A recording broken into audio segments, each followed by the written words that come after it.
Amém, Pai. Eu vou convidar você a fazer a gentileza de abrir a sua Bíblia no Evangelho segundo Mateus, no capítulo de número 25. Deixa aí sua Bíblia aberta no Evangelho de Mateus, capítulo de número 25. Amado e querido Deus, ajuda-nos aqui pelas misericórdias de Cristo a entregarmos a Tua palavra segundo o Espírito de revelação, que é o Espírito do Senhor. Que o Senhor traga iluminação, nos esclarecendo a respeito da Tua palavra, para que possamos nós ter ouvidos para ouvir o que o Espírito diz às igrejas. No nome de Jesus Cristo. Amém e amém. Esse texto que leremos, ele está inserido no contexto do sermão escatológico de Jesus Cristo. Tanto nos amou e nos ama o Senhor, que Ele nos revelou facetas do futuro, da realidade dos últimos dias. Em palavras como a parábola da figueira, em parábolas como o do bom servo e do mau servo, e especialmente nesta parábola, a parábola das 10 virgens, onde Jesus fala do momento da sua volta, fala da espera e da expectativa para com a sua volta e de consequências de quando esperamos a volta do Senhor Jesus Cristo. Então o texto nos diz, versículo 1, então o reino dos céus será semelhante a 10 virgens que, tomando as suas lâmpadas, saíram a encontrar-se com o noivo. 5 dentre elas eram nécias e 5 prudentes. As nécias, ao tomarem as suas lâmpadas, não levaram azeite consigo. No entanto, as prudentes, além das lâmpadas, levaram azeite nas vasilhas. E tardando o noivo, foram todas tomadas de sono e adormeceram. Mas à meia-noite ouviu-se um grito: eis o noivo, saí ao seu encontro. Então se levantaram todas aquelas virgens e prepararam as suas lâmpadas. Que Deus abençoe a sua palavra em nossas vidas. Eu gostaria de simplesmente trazer uma curta meditação sobre despertamento. Dormiram aquelas virgens não por outro motivo, senão porque tardava o noivo. E elas foram tomadas de sono. Tanto as prudentes quanto as nécias adormeceram. E se isso faz referência ao reino de Deus, e o faz, e faz referência à igreja de Cristo como uma totalidade, e também o faz, isso significa dizer que haverá um adormecimento da igreja. A igreja também será tomada por este sono, O sono que vem em consequência de tardar o noivo, tardar Cristo. Esperamos ao Senhor, desejamos ardentemente a volta do Senhor Jesus Cristo, mas, todavia, Ele não veio. E a igreja adormece. A igreja adormece. Quando eu penso na igreja adormecer, entre outras coisas, eu me lembro da ocasião do Getsemane, quando ali Jesus, junto com os seus discípulos, foi para orar. Por quê? Porque a sua alma estava angustiada. Era um momento que precedia a sua crucificação. E Jesus então pede aos seus discípulos: ficai comigo, ficai comigo. E a Bíblia diz que Jesus se distanciou deles, numa distância equivalente a um tiro de pedra, alguns metros. Jesus se distanciou deles. Ali Jesus orava. E quando ele retornou, ele disse aos seus discípulos: vós não pudestes permanecer comigo nem ao menos 1 hora em oração?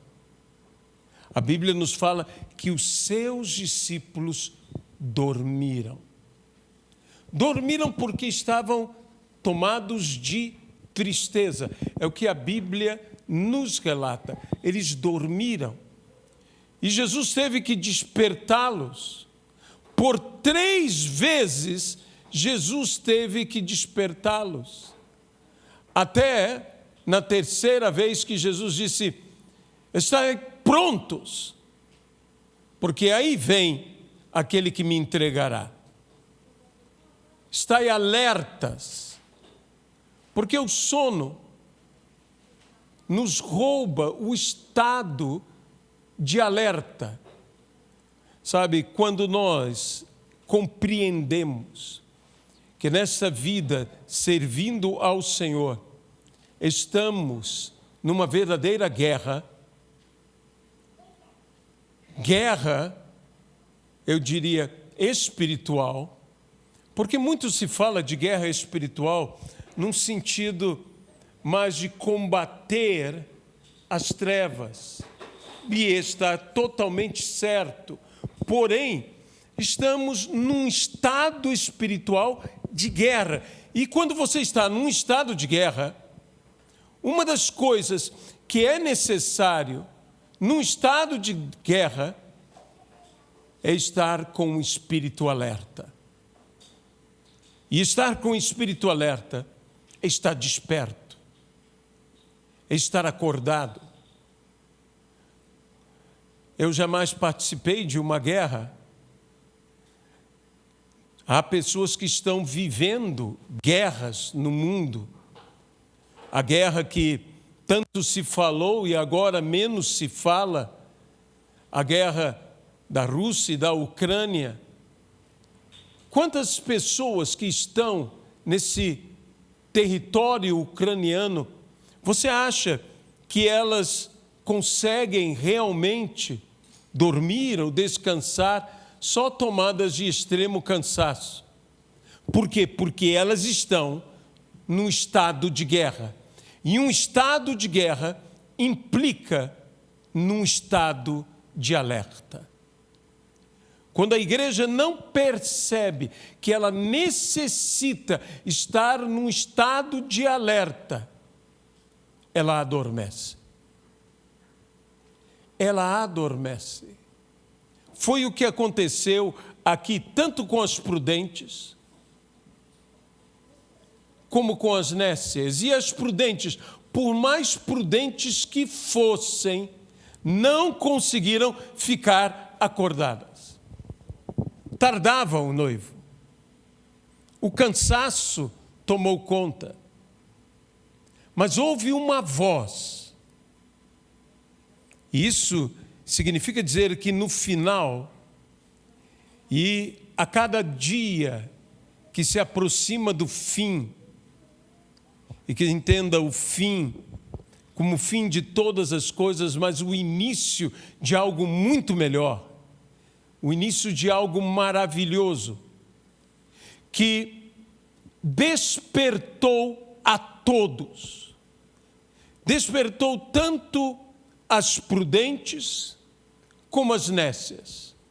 Não só as prudentes foram despertas.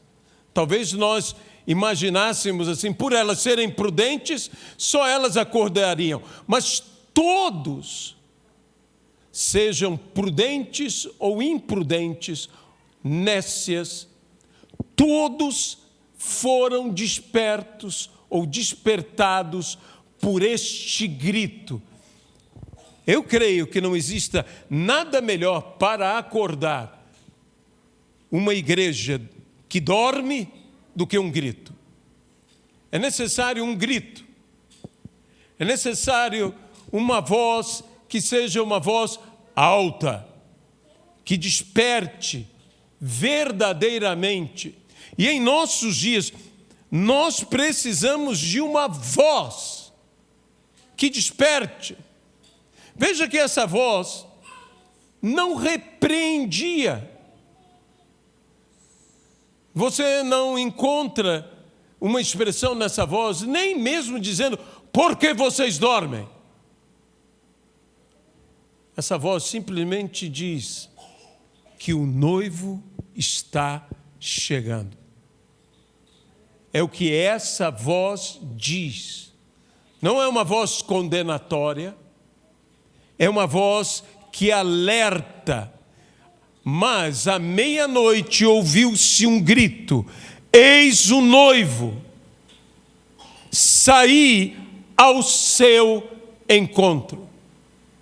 Nós precisamos novamente desse despertamento que nos faz erguer, que nos faz levantar, que nos faz agir, caminhar, realizar o que temos de realizar para o encontro com Jesus Cristo. Nesse particular, eu me lembro de outro texto das Sagradas Escrituras. Quando Jesus pôs-se à porta do túmulo de Lázaro. E aquele que vivia o sono mais mortal de todos, que é a morte. Porque sono mais pesado que a morte, eu acho que não existe. Se levantou. E naquele dia, a Bíblia diz que Jesus falou em alta voz.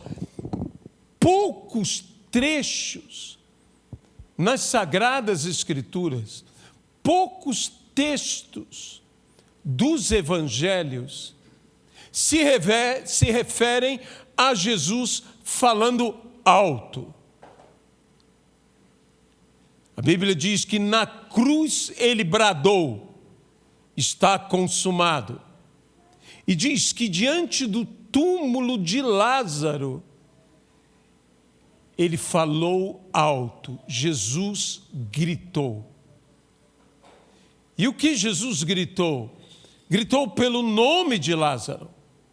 Chamou a pessoa de Lázaro. Não foi apenas um grito, foi um chamado, em que Jesus disse: Lázaro, vem para fora. E como eu sempre digo, o mais surdo dos homens, que é o morto, porque mais surdo que morto não existe, ouviu a Jesus. E não só ouviu, mas obedeceu. Eu creio que a voz que desperta, e não só desperta, que ressuscita, vai se manifestar nos últimos dias. É por isso que eu creio num verdadeiro avivamento nos últimos dias. num despertamento da igreja de Cristo como um todo, e não parte da igreja, e não só os prudentes da igreja, mas eu diria, toda a igreja despertará. Porque haverá uma voz, semelhante à voz que chamou Lázaro da morte, semelhante à voz do Senhor Jesus, que chamou Lázaro ao encontro. E aqui, esta voz também nos chama ao encontro. Eis o noivo, saí ao seu encontro. Saí ao seu encontro.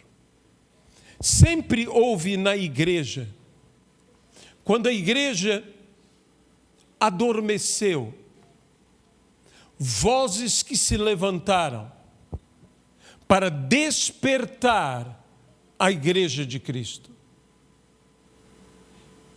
Não importando quão profundo ou pesado tenha se tornado o sono da igreja. Houve vozes que acordaram a igreja. A Bíblia diz: desperta, tu que dormes, levanta-te dentre os mortos, e o Senhor te iluminará. É interessante que depois do despertamento vem a iluminação. E quando vem a iluminação, é inevitável que aconteça um esclarecimento. Porque aonde há iluminação, há esclarecimento. Por isso, nesses momentos, a igreja foi desperta, a igreja alcançou esclarecimento, a igreja alcançou com esclarecimento entendimento. E em nossos dias a igreja me parece que está mais uma vez adormecendo. Que mais uma vez o sono a toma. Que mais uma vez a igreja não está perseverando com Jesus Cristo. Que mais uma vez os olhos se tornam pesados e a igreja adormece. E é necessário que nós possamos ser a voz. Sabe, eu acho interessante o texto do profeta Isaías, quando ao chamamento especial de Isaías. Isaías já era profeta. Isaías já tinha um chamado profético. Mas pelo capítulo 6, Isaías tem uma experiência diferente. Um chamado dentro do seu chamado. E nós poderíamos dizer que Isaías encontra o propósito até de sua existência no encontro que ele teve com Deus. Todos conhecem bem o texto de Isaías, capítulo de número 6. E uma das coisas que me chama a atenção é que do capítulo 1 até antes do capítulo 6, os capítulos que antecedem, Isaías, já como profeta, dizia: ai de ti, ai deles, ai da cidade. Mas quando ele vê a glória de Deus, Isaías diz: ai de mim.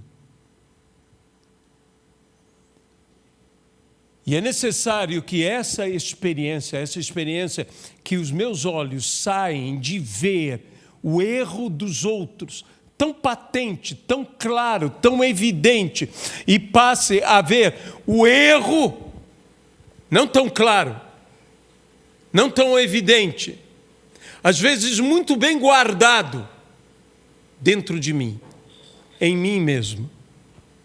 Porque se existe um erro que é bem oculto, é o meu próprio erro, onde eu o guardo. Alguns chegam a acariciá-lo, a acariciar os seus próprios erros. Você já notou como é que nós temos uma facilidade, até mesmo para nos defender, até quando estamos errados? Sempre achei interessante que numa conversa, quando nos vemos errados, ou percebemos que estamos errados, não raramente, algumas pessoas levantam um exército de argumentos para justificar-se. Por quê? Porque estão defendendo sua própria pessoa. E então Isaías tem esse encontro com Deus. E Deus ali fala: a quem enviarei? Quem irá por mim? É interessante que ali estava o Senhor, ali estavam os anjos do Senhor, e ali estava Isaías. E Deus pergunta: quem eu enviarei? Não havia outra pessoa senão Isaías. Nós geralmente pensamos: não, Isaías, podia ser Isaías ou outro. Não, não podia ser Isaías ou outro. Isaías não era uma escolha. Isaías era a única escolha. Eu quero dizer a você que cada um de nós não é uma escolha qualquer. Não é uma escolha que poderá haver outra escolha. O chamado de Deus a você é como o chamado diante do túmulo de Lázaro. Foi direcionado à pessoa de Lázaro. Você não é uma escolha qualquer. Você é a única escolha. Deus tem algo para você. Isso para cada um de nós. Isso na vida de cada um de nós. Mas é necessário que nos despertemos. Isaías se despertou. Isaías percebeu o que lhe estava acontecendo. Isaías compreendeu e disse: ai de mim, que sou homem de lábios impuros e habito no meio de um povo de impuros lábios. Diz que aquele anjo tomou com uma tenaz uma brasa do altar e tocou nos lábios de Isaías. E assim purificou os lábios de Isaías. Para quê? Para que Isaías pudesse levar a mensagem. Sabe, eu creio que o ato de transmitir a mensagem é um ato de entrar num ambiente santo. Eu creio que todo púlpito se torna terra santa, da onde o Senhor nos fala. De modo que nós não podemos tratar a mensagem de qualquer maneira. Nós temos que tratar com o máximo de dignidade, de honra, a mensagem do Senhor, porque isto de fato é terra santa. E tratamos com coisas santas, com uma palavra santa, de um Deus sumamente santo, e que precisamos então assim transmitir a palavra do Senhor com todo o temor em nossos corações. Despertados precisamos ser, e despertadores temos que nos tornar para acordar as pessoas, para acordar. Muitos querem acordar o mundo. Eu não digo que o mundo não precisa ser acordado, mas em primeiro lugar nós temos que acordar a igreja. A igreja precisa despertar. Temos que pregar ao mundo, mas temos que despertar a igreja. A própria palavra nos diz: se o meu povo que se chama pelo meu nome se arrepender dos seus maus caminhos, se humilhar, se converter, orar, eu dos céus ouvirei a sua oração e sararei a sua terra. Se nós queremos que essa terra seja sarada, nós, como igreja, temos que nos arrepender. A igreja prega muito arrependimento para o mundo, o que está certo. O mundo precisa arrepender-se. Mas antes que o mundo se arrependa, é a igreja que precisa se arrepender. É a nossa mudança. Quando nós mudarmos, o mundo mudará. O mundo mudará. Quando nós mudarmos, a nossa terra será sarada, será curada, será transformada. Mas isso depende do meu despertar, do meu levantar, do meu acordar. Eu preciso acordar. Eu necessito da voz que grita. Será que a palavra do Senhor, será que a voz, agora digo a voz do Senhor, não a voz de um pregador, não diz que voz era, diz apenas uma voz. Ouviu-se uma voz. E a voz trazia uma mensagem. Eis aí o noivo, saí ao seu encontro. Será que nós estamos abertos a essa mensagem? Será que nós estamos abertos a ouvir essa palavra? Há pessoas em nossos dias que estão adormecidas, que não sabem que o noivo está aí.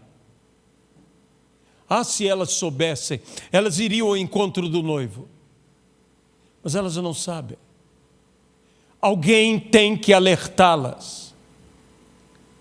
Quantas pessoas não estão tendo um encontro com Jesus porque não sabem que Jesus está perto deles? Se elas fossem acordadas, se elas fossem despertadas, elas se levantariam, elas se preparariam, elas teriam o encontro com o Senhor. Talvez haja alguma pessoa que esteja nos ouvindo, que ama o noivo, que ama a Jesus, mas ela ainda não percebeu que Jesus está perto, que Jesus já chegou na vida dela, que Jesus já está para ter comunhão com ela, e ela ainda está dormindo, porque dizer ainda não chegou a hora, ainda não chegou o momento, ainda ele não chegou. Então nós devemos ser as vozes que avisam: eis o noivo, saí ao seu encontro. Não foi essa a palavra que os anjos disseram àquelas mulheres, dizendo: vão aos discípulos de Jesus e dizei que ele os espera. E eles não foram. E eles não foram para onde Jesus disse que estaria esperando por eles. E foi necessário que Jesus fosse ao encontro deles e repreendesse a eles, porque eles não deram crédito às mulheres. Eu quero dizer a você que nos ouve essa noite, Jesus já chegou em sua vida. Desperte-se, tenha um encontro com Ele. Sabe, eu ouvi um pregador dizer certa vez que a maior alegria do mundo é conhecer a Jesus. E a segunda maior alegria do mundo é fazer com que os outros conheçam a Jesus. Que possamos ter estas duas alegrias. A alegria de conhecer a Jesus, a alegria de fazer com que os outros conheçam a Jesus. Que sejamos uma igreja que desperte do sono, que se levante, que tome as suas lâmpadas, e uma igreja prudente, que carregue junto com as lâmpadas azeite. Amém? Senhor Deus Todo-Poderoso, nós nos entregamos em Suas mãos e queremos louvar o Teu nome, digno de toda a honra, de toda a glória e de todo louvor. Para aqueles, Senhor, que desejam tanto conhecer a Jesus, mas ainda não perceberam que Jesus está próximo para ser conhecido, que agora sejam seus olhos abertos, seja o seu espírito desperto, e possam eles ter um verdadeiro encontro com o Senhor Jesus Cristo. Para todos nós, como igreja, te pedimos que possamos acordar, despertar, Senhor, nos levantar e sair ao teu encontro. Jesus, abençoa-nos. É o que nós te pedimos, no nome de Jesus Cristo. Amém e amém.